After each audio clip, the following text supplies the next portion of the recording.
সুপ্রিয় দর্শক, আপনাদের আবারও স্বাগত জানাচ্ছি your finance with Mahim Tanzim অনুষ্ঠানে। আজকের বিষয় হচ্ছে কমার্শিয়াল মর্গেজ। তো আমাদের সাথে আছে মহিম তানজিম নিজেই, এবং আমরা অনেকগুলো প্রশ্নের উত্তর দিচ্ছিলেন আপনি। তো লাস্ট প্রশ্ন ছিল যে কত শতাংশ ডিপোজিট, সেটার মধ্যেই আমরা ছিলাম। তো লাস্ট যেটা বলছিলাম যে টার্নওভার কত থাকলে পরে আসলে অ্যাপ্লাই করা যায়।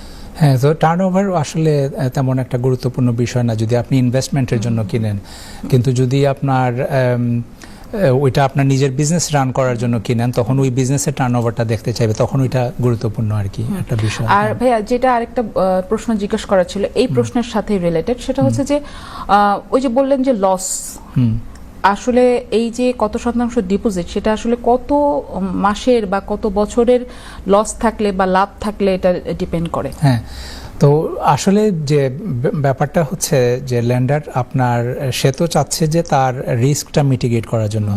যখন আপনি 25% অথবা 40%ই হোক একটা ডিপোজিট দিয়ে আসবেন, সে কিন্তু লায়ন রিস্কটা নিচ্ছে, লায়ন শেয়ারটা তার।